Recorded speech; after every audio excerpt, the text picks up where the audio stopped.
Muy bien, pues un placer. Muchísimas gracias por la invitación. Es la primera vez que vengo y la verdad es que estoy contenta de poder conocer esta universidad y participar en las iniciativas de la universidad, de la Fundación y del Centro de Estudios Políticos.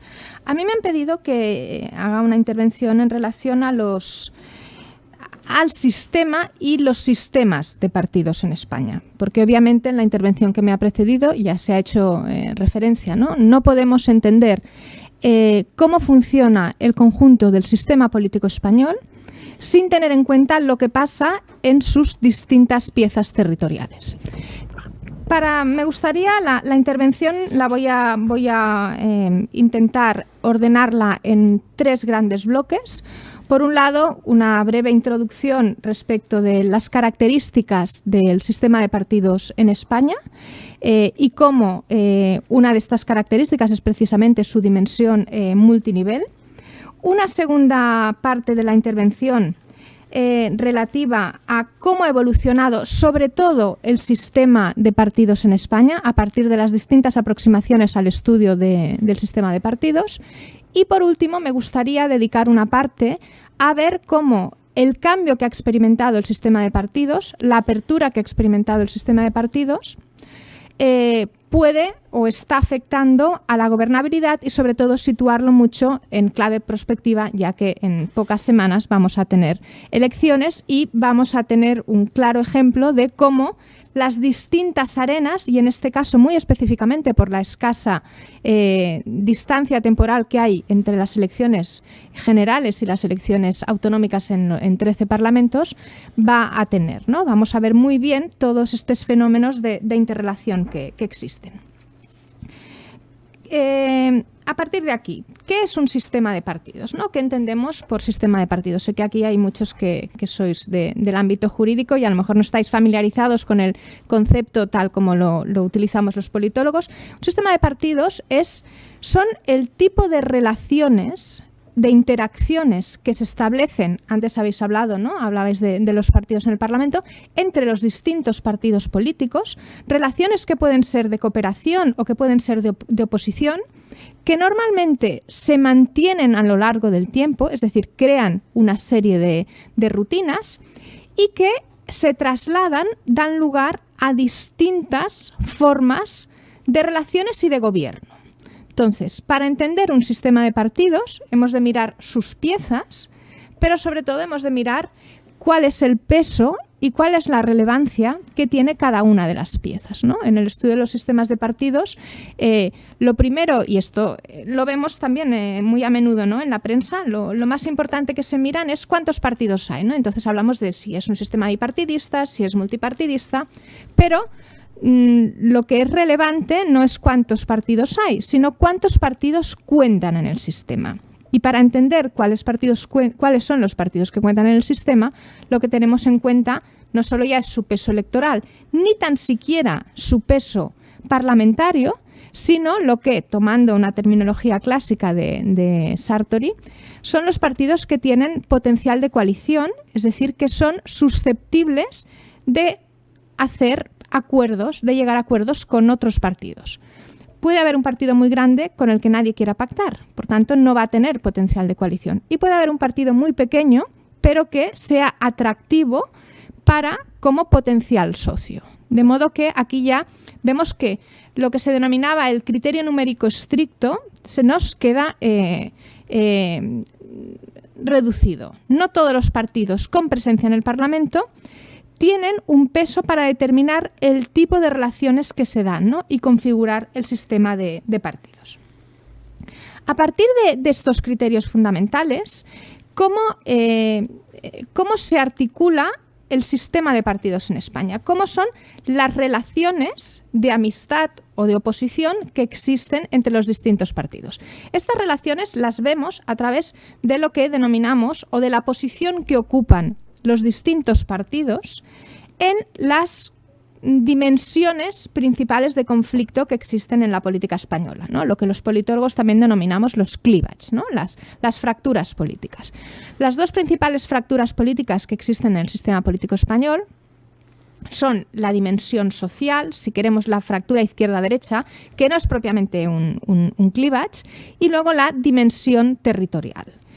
Los partidos tienden en España a ocupar posiciones distintas en estas fracturas.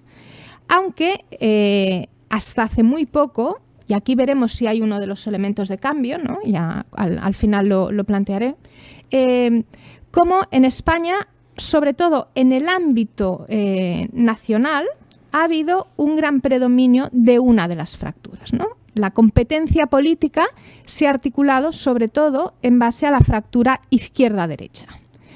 Pero eso no impide, y aquí es una de las grandes singularidades de nuestro sistema político, que haya otra fractura fundamental en la vida política española, que es la fractura territorial, que tiene dos implicaciones. Por un lado, ha generado la existencia de lo que denominamos, a mí es el concepto que más me gusta, porque es el más aséptico, partidos de ámbito no estatal, y aquí podemos incluir desde los partidos independentistas hasta partidos regionalistas, es decir, no tiene una connotación de tipo ideológico, sino que a lo que se refiere es al ámbito de actuación a la que se circunscribe el partido político, y el ámbito de actuación al que se circunscriben los PANes es su ámbito territorial. Eso no quiere decir que no estén presentes en las instituciones del Estado, pero están presentes a partir de presentarse en elecciones en su territorio, ¿no? No son partidos que se extiendan más allá de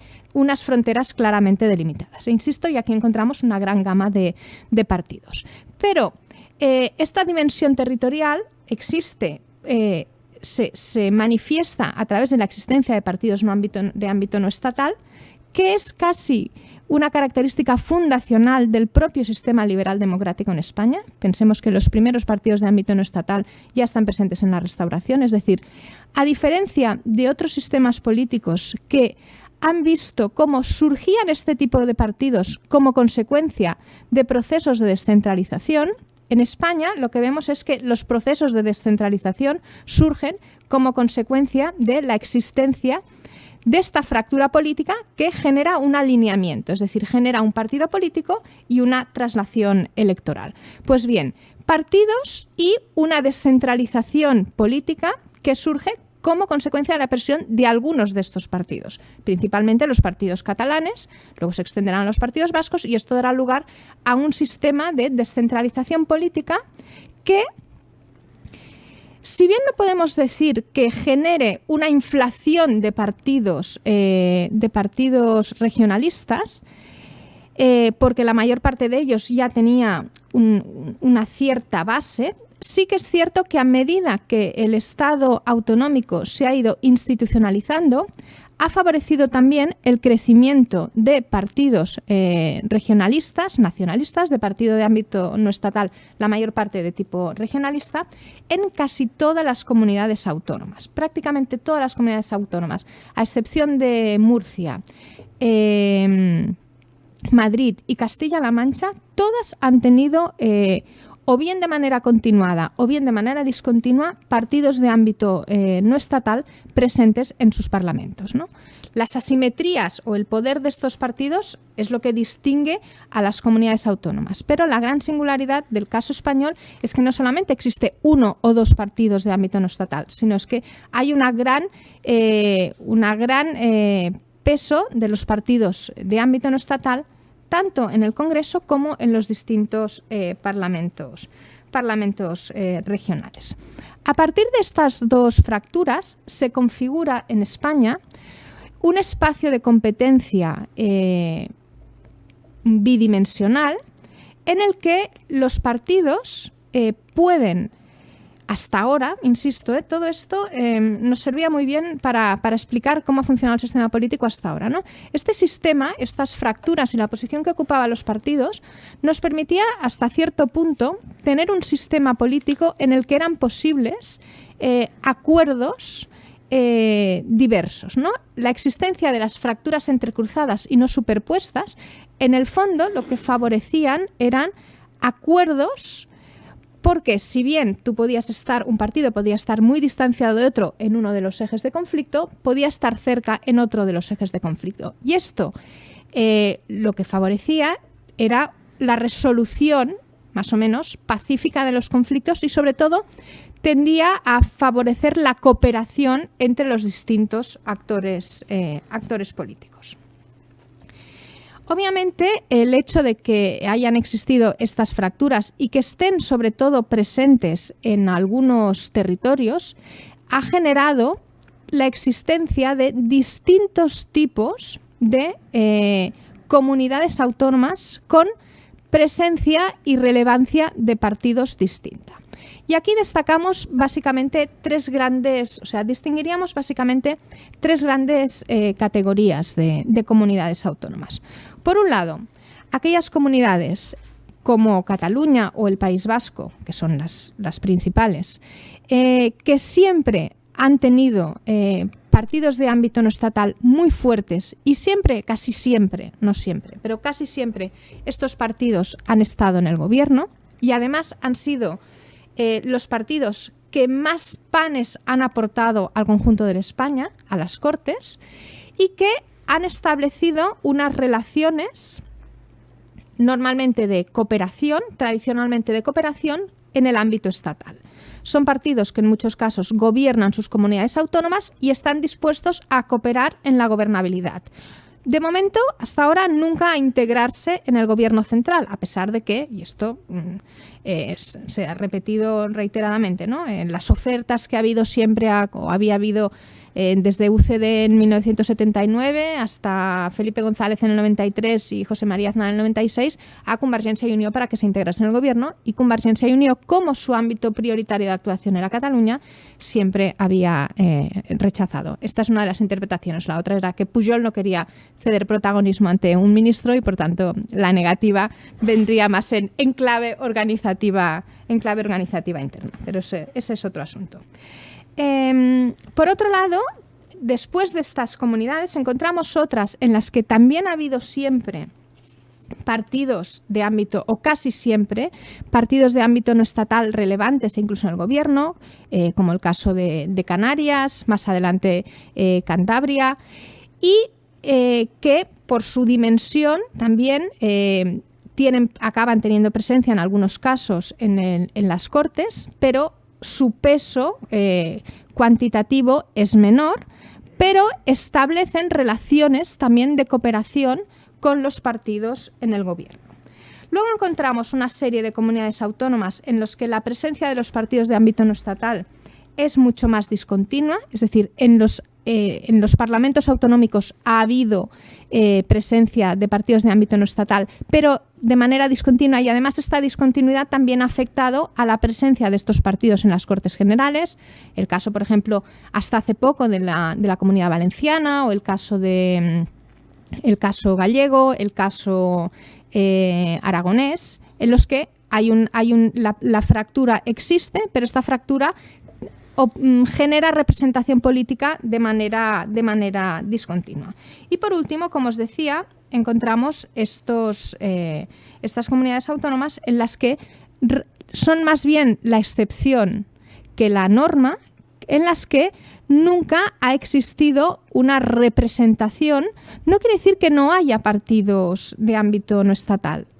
Han existido partidos de ámbito no estatal, pero las características, en muchos casos Madrid como comunidad uniprovincial, Murcia también, han dificultado el acceso a la representación de estos partidos y permanecen todavía como excepciones respecto de lo que sucede en el conjunto del territorio, respecto de la existencia y de la relevancia de partidos de ámbito no estatal. Me voy a centrar ahora en explicar, voy a detenerme un poco en tratar de explicar algunas de las características del sistema de partidos en España, y sobre todo desde el punto de vista de la dinámica de la competencia, ¿no? Hasta hace muy poco, insisto, esto lo dejaré para la parte final de la intervención, los cambios que se apuntan. Hasta 2015 prácticamente España se caracterizaba por una estructura de la competencia política de tipo centrípeto, es decir, había sobre todo dos grandes partidos que tendían a competir en votos por el centro. No había, por tanto, una tendencia a la polarización, sobre todo por parte del electorado. El electorado no presenta unos planteamientos ideológicos polarizados, ¿no? Si recordamos las curvas de distribución, pues la distribución ideológica del electorado es normal, es decir, la mayor parte del electorado se sitúa en el centro. Los actores que han estado presentes en la vida política española han sido partidos de larga duración. En la intervención que me ha precedido, ¿no?, se ha hecho referencia a la descomposición de UCD, ¿no?, y que se vio sobre todo en la fractura de su grupo parlamentario. Pues bien, desde ese momento hasta prácticamente el año 2014 o el año 2015 ha habido una gran estabilidad de la oferta política en España, ¿no? Ha habido unos actores políticos muy consolidados que han generado una competencia centrípeta y que también han favorecido uno de los fenómenos paradójicos del sistema de partidos en España, y es que, a pesar de la existencia de estas pulsiones territoriales, es un sistema altamente nacionalizado. Es decir, que en muchas de las comunidades autónomas, a pesar de la existencia de partidos de ámbito no estatal, la competición o las opciones de gobierno pasan sobre todo por los partidos estatales, ¿no? Entonces, conviven estas dos realidades. Por un lado, una elevada nacionalización del sistema de partidos, porque los partidos nacionales están presentes y son los que dominan la vida política de muchas comunidades autónomas, pero a su vez una presencia muy elevada de partidos de ámbito no estatal que en algunos casos gobiernan sus comunidades autónomas y que en algunos casos, por la estructura de la competencia en España, han sido los actores relevantes para garantizar, y han seguido siendo, ¿no?, como hemos visto en estos últimos meses, que siguen siendo actores relevantes para la gobernabilidad. Pero en muchos casos, estos intercambios o esta posibilidad de algunos partidos de ámbito no estatal, Partido Nacionalista Vasco, Convergencia y Unió y Coalición Canaria, se explica sobre todo en clave de esta dinámica multinivel, ¿no? Cuando existe apoyo a el partido en el gobierno, normalmente es porque existe también un intercambio a nivel de la comunidad autónoma. Es decir, existe una interrelación entre estos distintos niveles de gobierno que tratan de mantener una cierta coherencia, ¿no? Existe una voluntad de mantener una cierta coherencia con la política de alianzas que tú mantienes en uno de los niveles respecto del otro nivel. Este tipo de sistema de partidos es lo que denominamos un sistema de partidos, hasta 2015, era un sistema de partidos altamente institucionalizado. ¿Qué quiere decir que un sistema político es institucionalizado o se ha institucionalizado? Resumiendo, que se ha convertido en algo previsible, ¿no? Hasta hace muy poco todos esperábamos unas determinadas fórmulas de gobierno, es decir, en nuestro imaginario habíamos construido unas alianzas que eran factibles y otras que no eran factibles, por tanto, las posibilidades de gobierno o eran unas o eran otras. Había un gobierno y había una alternancia. Y esta era previsible y sabíamos que había unos partidos que podían gobernar y había unos partidos que siempre iban a quedar fuera del gobierno. Entonces era un sistema altamente institucionalizado y sobre todo altamente previsible. Obviamente la llegada de los nuevos partidos ha alterado en gran medida no tanto la estructura de la competencia, pero sí las relaciones entre los actores, pero también me atrevería a decir, y en esto ya voy avanzando un poco en lo que será la parte final de mi intervención, la preponderancia de la fractura nacional en la estructura o en el condicionamiento de cómo compiten los partidos en el ámbito no estatal, genera que esas dinámicas precedentes cada vez se diluyan más, ¿no? Y luego me detendré en ello. Durante los años de estabilidad, es decir, desde la descomposición de UCD, es decir, desde la cristalización ya del sistema de partidos surgido de la transición hasta la actualidad, los indicadores clásicos electorales con oscilaciones, pero han mantenido una cierta inestabilidad. El número, a pesar de que hemos contado desde 1977 hasta la actualidad con unas Cortes con un elevado número de partidos, precisamente por la presencia de partidos de ámbito no estatal, los partidos que efectivamente contaban, ¿no? El número efectivo de partidos ha permanecido bastante estable y bastante bajo, hasta el acceso de los nuevos partidos. También el comportamiento electoral de los españoles ha sido un comportamiento en el que, excepto en algunos momentos puntuales, ha sido bastante estable, es decir, ha habido poca volatilidad electoral, ¿no? No ha habido un cambio de voto de una elección a otra demasiado grande, excepto en algunas elecciones puntuales en las que la perspectiva de cambio era muy elevada. Y si había volatilidad, esta tendía a ser sobre todo entre los bloques ideológicos. Uno de los elementos de cambio que se ha observado desde el último ciclo electoral es que ha empezado a haber volatilidad entre los bloques, ¿no? Que era algo que hasta ahora no se había experimentado. Otro de los indicadores clásicos, el que nos mide, ¿no?, la distancia ideológica y que nos permite plantear cómo de fácil o de difícil puede ser llegar a acuerdos, es decir, a mayor polarización, es decir, a mayor distancia ideológica, hacemos la hipótesis de que va a resultar más difícil que los partidos se puedan poner de acuerdo, a menor polarización más fácil. Hasta hace poco la polarización, los niveles de polarización eran relativamente bajos.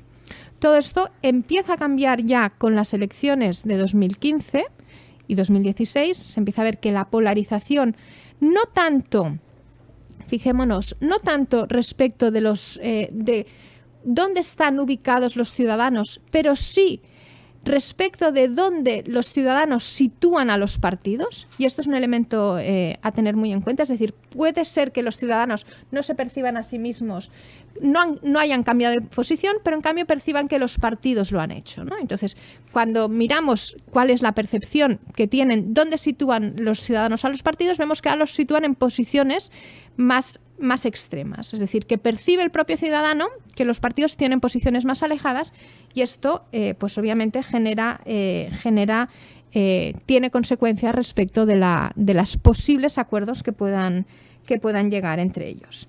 Esto empieza a aumentar en el año 2015, la polarización empieza a aumentar en el 2015, y probablemente veamos después, cuando tengamos los datos de las elecciones generales de 2015, veamos que esta polarización va a ir en aumento por el acceso de nuevos partidos, pero también como Ciudadanos y Podemos, que fueron los que empujaron hacia este incremento de la polarización, pero sobre todo y muy probablemente como consecuencia de la llegada de Vox al Parlamento.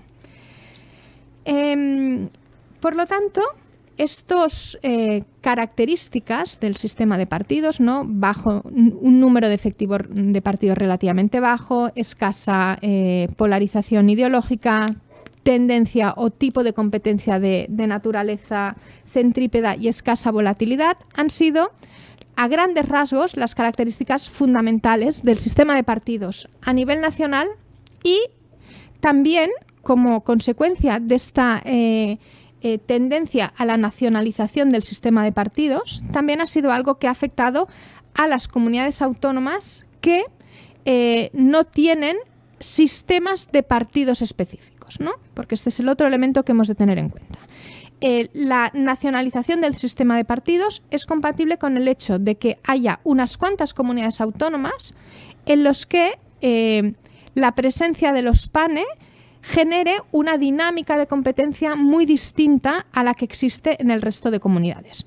No, insisto, no solo por el hecho de que existan partidos de ámbito no estatal, la competencia es distinta, pero en aquellos lugares en los que la presencia de los PANE es muy relevante, que son fuerzas de gobierno, el caso catalán, el caso vasco principalmente, estos sí que generan verdaderos subsistemas de partidos, con un tipo, de acuerdo con aquella definición que veíamos al principio, no un sistema de partidos, es un tipo de relaciones que se establecen entre los partidos que operan en un sistema, cooperando y compitiendo.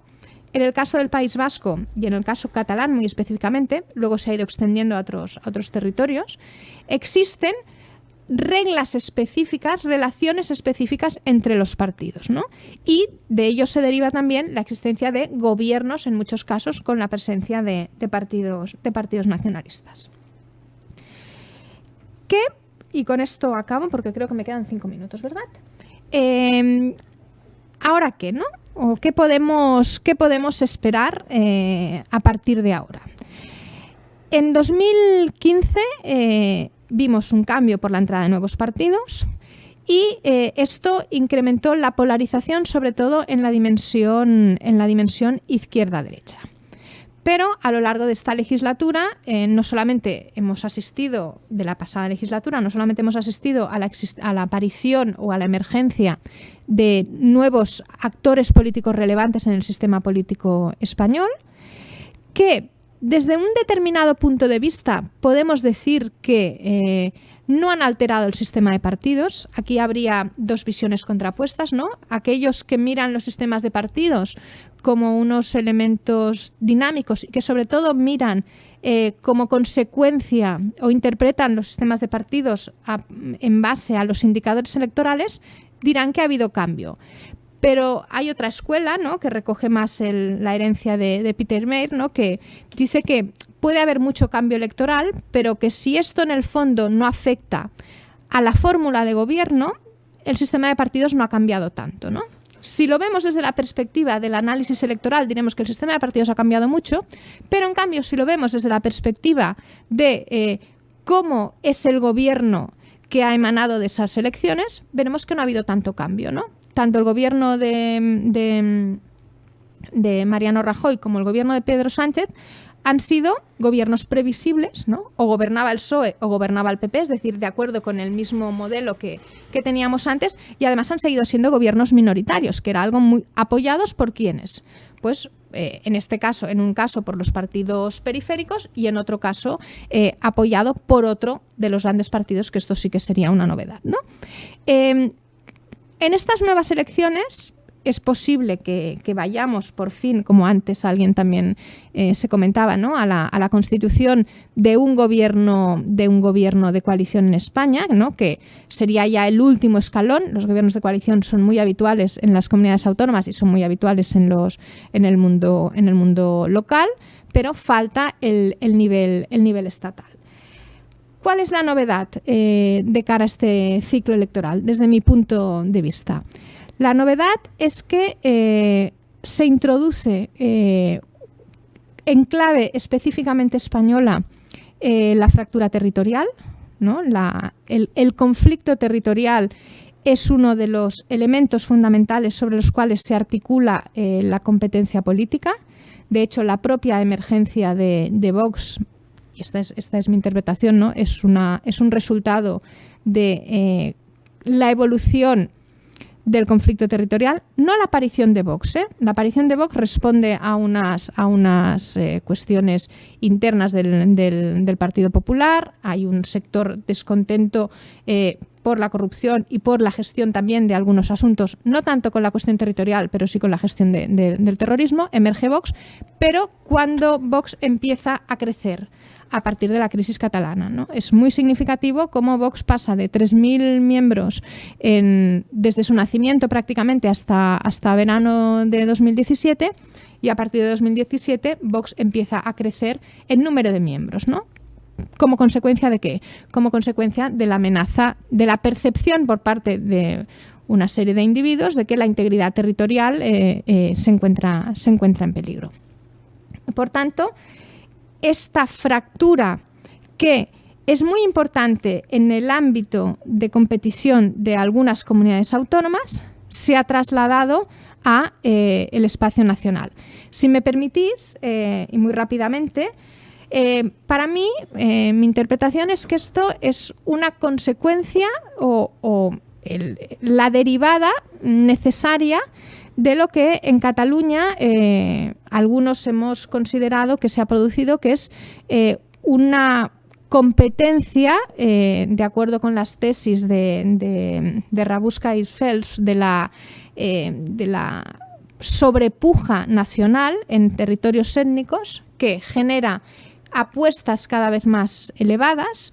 Esto tiene lugar en uno de los espacios nacionales y, de acuerdo con lo que suele plantear este modelo, el hecho de que la competencia nacional se radicalice en uno de los espacios étnicos, y me permitís el uso de étnico en el sentido estrictamente académico, se traslada al otro espacio étnico, ¿no? De lo catalán se traslada a lo español, ¿no? Y esto es una reacción que suele generarse en este tipo de contextos.